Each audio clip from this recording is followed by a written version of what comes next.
My name is Ifunanya. 3 weeks ago, we buried my mother. That day, the rain refused to stop. Heavy, cold rain, as if the sky itself was mourning. The elders whispered it was a bad sign. But my uncle waved it off. She lived a full life, he said. But my mother was only 46. And the way she died, it didn't make sense. She went to bed healthy, cooking, laughing, even dancing to her favorite high life song. And by morning, she was cold, lifeless. The doctor said heart failure. The elders said the gods have called her. I said nothing. My heart refused to believe it. We buried her on the third day. The red earth swallowed her coffin. The priest prayed. The village women wailed. I remember throwing the first handful of soil, whispering, "Goodbye, Mama." 3 nights later, I heard it. Knock, knock, knock. At first, I thought it was the wind. But the sound was coming from the direction of her grave. I froze. My skin prickled. Then, I heard it. Ifunanya opened the door. My blood turned to ice. There was no door. Only a grave. The moonlight was weak. But from my bedroom window, I could see her grave. The knocking grew louder. And her voice wasn't crying. It was calling. Ifunanya, my daughter, it's dark here.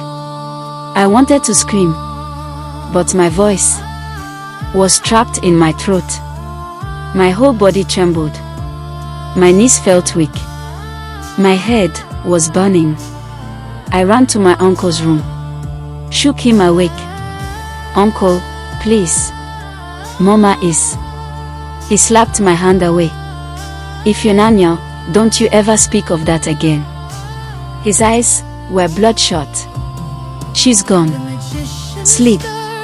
But how could I sleep when my mother was still knocking? That night, I made a decision. At midnight, when everyone was asleep, I took Papa's old shovel, barefoot, walking through the wet grass toward her grave. My heart was beating so fast, I could hear it in my ears. I touched the fresh mound of earth. And then, her whisper came again. This time, sharper, clearer. "Ifunanya, hurry." I dug and dug. The rain had made the earth heavy. My hands blistered. My fingers bled. But I didn't stop. Then, thud. My shovel hit wood. "Mama, Mama, I'm here," I cried, clawing the soil with my bare hands. But before I could open the coffin, I felt it. A shadow, standing right behind me. I turned and froze. It was my mother, standing, smiling, her eyes locked on mine. "Daughter," she said, her voice echoing unnaturally. I wanted to run. I wanted to scream, but my body refused to move. My chest felt heavy. I reached my hand toward her, and before I could touch her, she vanished. I dropped the shovel, ran, bare feet slapping against the wet ground. My heart pounding so hard, I thought I'd collapse. I didn't stop until I was inside the house. I slammed the door, locked it. But even then, I couldn't sleep. I thought that night at the grave would be the end of it. But I was wrong. That night was only the beginning. The next morning, I woke up to muddy footprints on my bedroom floor.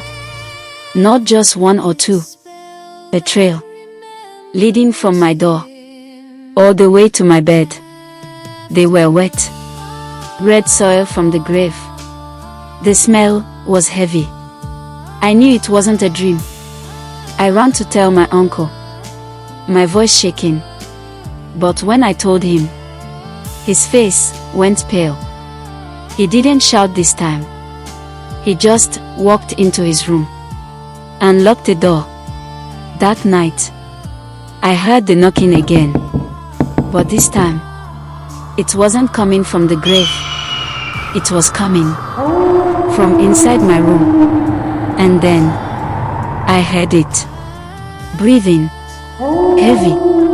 Slow. I turned. She was there. My mother. Standing in the corner of my room. Soaking wet. Her eyes locked on mine. Her lips moved. But her voice was inside my head. Ifunanya, they buried me alive, and I saw who pushed the coffin shut. My heart slammed against my chest. Who, Mama? I whispered. Her head turned slowly toward my uncle's room. And then, she vanished. But not before, leaving something behind. On the floor was a torn piece of white cloth, stained with blood, and the smell of the grave. That was the moment I realized my mother was not only back, she wanted me to dig deeper.